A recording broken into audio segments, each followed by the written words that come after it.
Bab 2. Pembahasan analisis biaya volume laba serta dasar-dasarnya. Analisis biaya volume laba atau analisis CVP merupakan suatu alat yang berguna untuk perencanaan dan pengambilan keputusan, karena analisis CVP menekankan pada keterkaitan biaya, kuantitas yang terjual, dan harga. Maka, semua informasi keuangan perusahaan terkandung di dalamnya.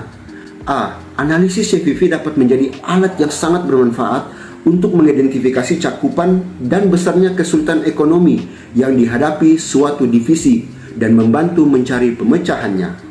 Analisis CVP dapat juga menyinggung beberapa isu, jumlah unit yang harus dijual untuk mencapai titik impas dan dampak pengurangan biaya tetap terhadap titik impas dan dampak kenaikan harga terhadap laba. Analisis CVP memungkinkan para manajer untuk melakukan analisis sensitivitas dengan menguji dampak dari berbagai tingkat harga atau biaya terhadap laba. Analisis biaya volume laba dan dasar-dasarnya laba perusahaan merupakan selisih antara penghasilan penjualan di atas semua biaya dalam periode akuntansi tertentu. Laba dapat dipengaruhi oleh 3 faktor, yaitu biaya produksi harga jual produk dan volume penjualan. Untuk dapat mencapai laba yang besar, manajemen dapat melakukan berbagai langkah berikut. Yang pertama, biaya menekankan biaya produksi maupun biaya operasi serendah mungkin dengan memperhatikan tingkat harga jual dan volume penjualan yang ada. Yang kedua, dapat menentukan harga jual sedemikian rupa sesuai dengan laba yang dikehendaki. Dan yang ketiga, mampu meningkatkan volume penjualan sebesar mungkin. Keberhasilan suatu perusahaan pada umumnya ditandai dengan besarnya volume penjualan pada perusahaan tersebut. Besarnya volume penjualan mencerminkan besarnya laba yang diperoleh perusahaan tersebut. Bahkan bisa dikatakan semakin besar volume penjualan, maka semakin besar pula laba yang diperoleh dari perusahaan tersebut. Dan semakin besarnya laba mencerminkan kinerja perusahaan yang baik. Analisis biaya volume laba merupakan salah satu alat analisis yang digunakan dalam pembuatan suatu perencanaan laba. Analisis tersebut akan menghasilkan nilai titik impas atau break-even point, nilai degree of operating leverage, dan nilai margin of safety. Analisis biaya volume laba akan memudahkan perusahaan dalam menentukan target pendapatan dan jumlah biaya yang dikeluarkan dalam upaya mencapai laba yang telah ditentukan tersebut. Menurut Bustami dan Nurlela, analisis biaya volume laba adalah salah satu suatu analisis untuk memenuhi hubungan antara biaya, volume penjualan, laba dan bauran produk untuk mencapai tingkat laba yang diinginkan. Analisis biaya, volume, dan laba atau BVL adalah alat bantu yang sangat berguna bagi manajer dalam memahami hubungan antara biaya, volume, dan laba. Analisis BVL berfokus pada pengaruh dari kelima faktor berikut terhadap laba. Yang pertama, harga produk. Yang kedua, volume penjualan. Yang ketiga, biaya variabel per unit. Yang keempat, total biaya. Yang kelima, bauran produk yang dijual. Menurut Bustami dan Nurlela, di samping kegunaan yang telah disebutkan di atas, analisis biaya volume laba ini juga dapat digunakan untuk hal-hal sebagai berikut. Yang pertama, mengetahui jumlah penjualan minimal yang harus dipertahankan agar perusahaan tidak mengalami kerugian. Yang kedua, mengetahui jumlah penjualan yang harus dicapai untuk memperoleh tingkat keuntungan tertentu. Yang ketiga, untuk mengetahui seberapa jauh berkurangnya penjualan agar perusahaan tidak menderita kerugian. Yang keempat, mengetahui bagaimana efek perubahan harga jual, biaya, dan volume penjualan. Yang kelima, menentukan bauran produk yang diperlukan untuk mencapai jumlah laba yang ditargetkan. Margin kontribusi adalah jumlah yang tersisa dari pendapatan penjualan dikurangi beban variabel.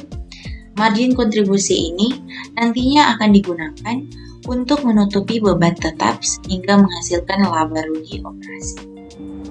Ketika besarnya margin kontribusi sama dengan beban tetap, maka kondisi ini disebut kondisi titik impas atau break even point. Titik impas atau BEP adalah kondisi ketika tingkat penjualan menghasilkan laba nol. Ketika tidak terjadi penjualan, maka kerugian perusahaan sama dengan beban tetapnya. Setiap unit terjual akan mengurangi kerugian sejumlah margin kontribusi per unit. Ketika titik impas telah tercapai, setiap tambahan unit yang terjual akan meningkatkan laba perusahaan sebesar jumlah kontribusi margin per unit. Jika ingin menemukannya dalam persamaan, maka untuk menghitung laba operasional adalah sebagai berikut. Laba sama dengan penjualan kurang beban variabel, tutup kurung kurang beban tetap.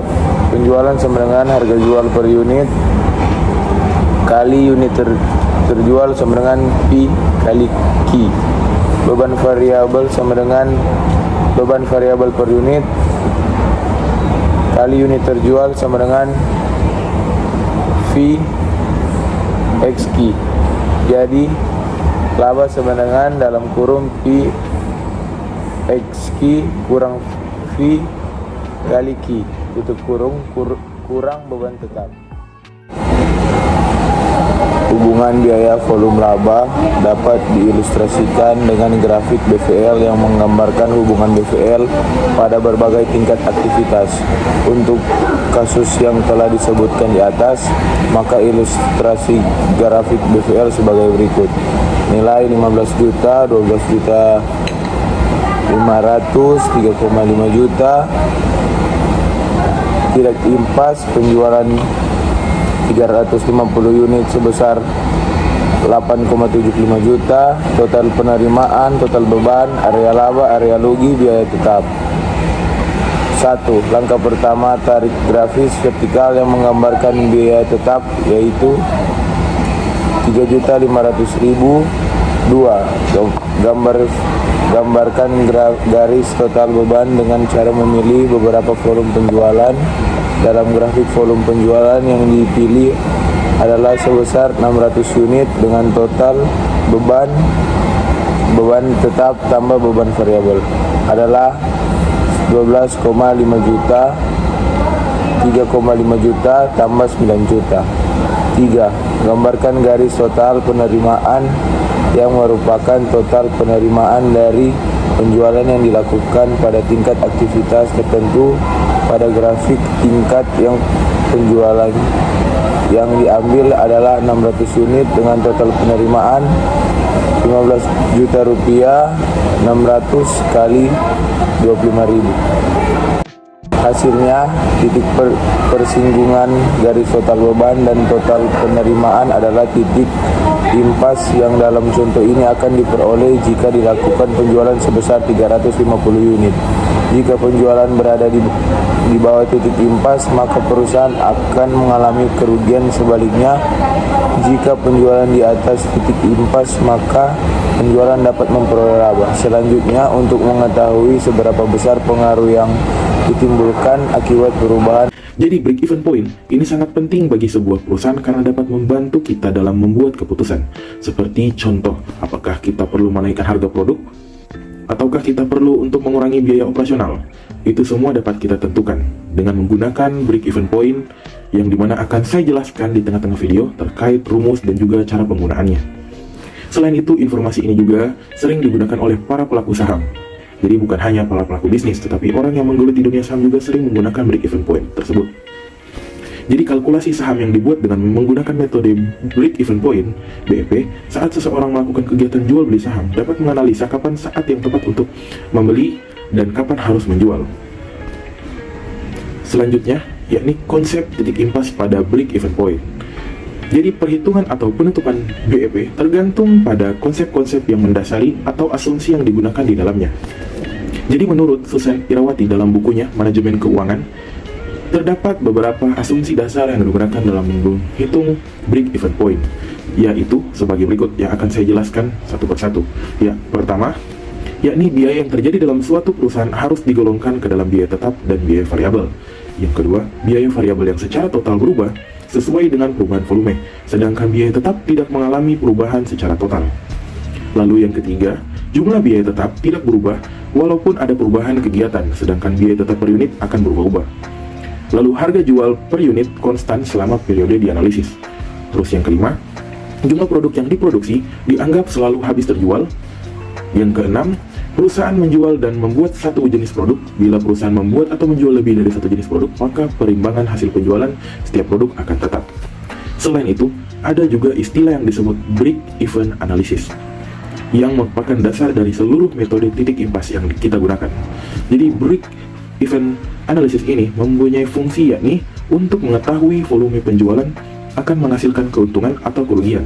Jadi kalau teman-teman ingin melakukan bisnis, tentu saja teman-teman mesti paham betul terkait break-even analysis, karena ini untuk sebagai ramalan untuk mengetahui volume penjualan kita akan habis dan mengalami keuntungan atau kerugian. Nah, manfaat perhitungan break-even analysis yang pertama, yakni memberikan informasi banyaknya investasi yang dibutuhkan agar dapat mengimbangi pengeluaran awal dan pengeluaran awal. Lalu yang kedua, yakni memberi margin sebagai langkah pembatas supaya tidak mengalami kerugian. Lalu yang ketiga, digunakan secara luas baik dalam analisa jual beli saham dan menganalisa budget dari berbagai macam proyek yang dilakukan perusahaan. Kita masuk pada bagian C, yaitu margin of safety. Margin of safety atau batas keamanan merupakan kelebihan dari nilai penjualan dalam rupiah atau mata uang lainnya yang dianggarkan atau aktual di atas titik impas nilai penjualan. Batas keamanan merupakan jumlah penjualan yang dapat menurun sebelum kerugian mulai terjadi. Makin tinggi batas keamanan, makin rendah risiko untuk tidak mencapai titik impas. Rumusnya, batas keamanan sama dengan total penjualan yang dianggarkan dikurang penjualan titik impas. Batas keamanan PT ABC sama dengan 10 juta dikurang 8,75 juta, sama dengan 1,25 juta. Persentasi batas keamanan sama dengan batas keamanan per total penjualan yang dianggarkan dikali 100% sama dengan 12,5%. D. Analisis biaya, volume laba dalam memilih struktur biaya. Analisis biaya volume laba dalam memiliki struktur biaya. Struktur biaya perusahaan ternyata memberikan pengaruh dalam besar kecilnya laba yang akan diperoleh nantinya. Struktur biaya perusahaan terbagi menjadi biaya tetap dan biaya variabel. Untuk mengukur tingkat sensitivitas perubahan laba akibat perubahan penjualan, maka dikenal istilah leverage operasi. Operation leverage adalah ukuran besarnya penggunaan biaya tetap dalam sebuah perusahaan. Semakin tinggi biaya tetap, maka semakin tinggi operation leverage yang dicapai dan semakin besar pula sensitivitas laba bersih terhadap perubahan penjualan. Jika sebuah perusahaan mempunyai operation of leverage tinggi, maka sedikit saja peningkatan dalam penjualan dapat menghasilkan peningkatan pretense yang besar dalam laba. Sebaliknya, jika perusahaan memiliki operation leverage yang rendah, maka berpengaruh pada peningkatan dalam penjualan terhadap peningkatan laba bersih adalah rendah.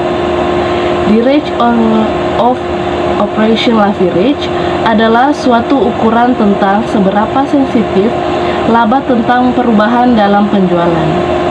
The rate of operation leverage bertindak sebagai penggandaan atau multiplier. Jika danger of operation leverage tinggi, peningkatan operates yang kecil dalam penjualan dapat menghasilkan peningkatan laba bersih dalam pretense yang jauh lebih besar. The rate of operation leverage adalah ukuran besarnya penggunaan biaya tetap dalam sebuah perusahaan. Semakin tinggi biaya tetap, maka semakin tinggi the rate of operation leverage yang dicapai dan semakin besar pula sensitivitas laba bersih terhadap perubahan penjualan.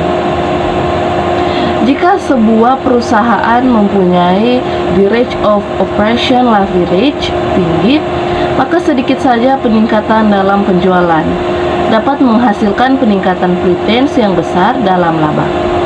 Sebaliknya, jika perusahaan mempunyai direct of operating leverage rendah, maka pengaruh peningkatan dalam penjualan terhadap peningkatan laba bersih adalah rendah.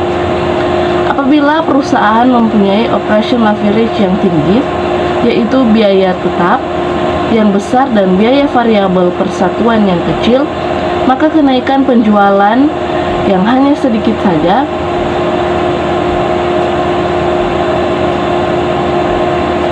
dapat mengakibatkan kenaikan pretense laba yang tinggi. The range of operation leverage merupakan ukuran pada tingkat penjualan tertentu. Berapa persen perubahan volume penjualan akan berpengaruh keuntungan. Untuk menentukan derajat operation leverage atau the range of operation leverage yang ada di perusahaan pada tingkat penjualan tertentu dapat diukur dengan menggunakan rumus tingkat operation leverage sama dengan margin kombinasi laba bersih oleh karena perhitungan operation leverage menggunakan margin kontribusi, maka besar kecilnya rasio beban tetap dan beban variabel dalam perusahaan akan sangat berdampak pada besar kecilnya tingkat leverage ini. Semakin tinggi derajat operation leverage, semakin tinggi perubahan laba yang diakibatkan perubahan penjualan. Derajat operation leverage merupakan ukuran pada tingkat penjualan tertentu. Berapa persen perubahan volume penjualan akan mempengaruhi keuntungan. Kemudian pengaruh bauran penjualan terhadap laba. Pengaruh bauran penjualan terhadap laba, berbagai teori yang telah disebutkan di atas digunakan untuk menganalisis perusahaan dengan produk tunggal, sehingga perhitungan dan analisis PVL-nya masih tergolong sederhana. Bauran penjualan mengacu pada proporsi relatif di mana produk perusahaan dijual. Sebagian perusahaan memiliki banyak produk dan seringkali produk tersebut tidak menghasilkan laba yang sama, sehingga laba akan bergantung pada bauran penjualan perusahaan. Jika sebuah perusahaan menjual lebih dari satu produk, maka analisis titik impas menjadi lebih kompleks, karena produk yang berbeda memiliki harga jual, biaya, serta margin kontribusi yang berbeda. Saja implikasi analisis biaya, volume, dan laba. Implikasi penggunaan analisis biaya, volume, dan laba. Yang pertama, perubahan dalam biaya tetap dan volume penjualan.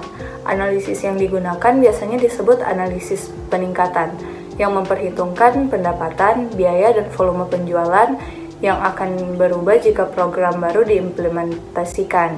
Misalnya, jika anggaran iklan dinaikkan, maka akan memicu peningkatan penjualan yang menyebabkan meningkatnya laba operasi perusahaan. Maka perusahaan alternatif ini sebaiknya diambil oleh perusahaan.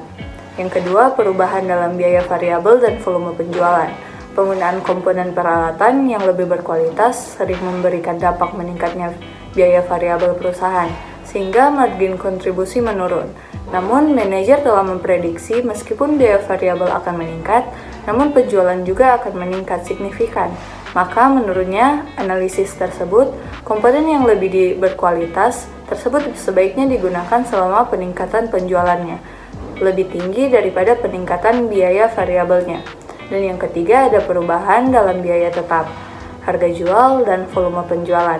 Ketika perusahaan memutuskan untuk menurunkan harga produksi serta meningkat anggaran iklan, namun memperoleh estimasi penjualan akan meningkat sebesar 50%. Berdasarkan analisis ini, jika dalam laporan laba rugi setelah penggunaan harga dan meningkatnya anggaran iklan perusahaan memperoleh rugi.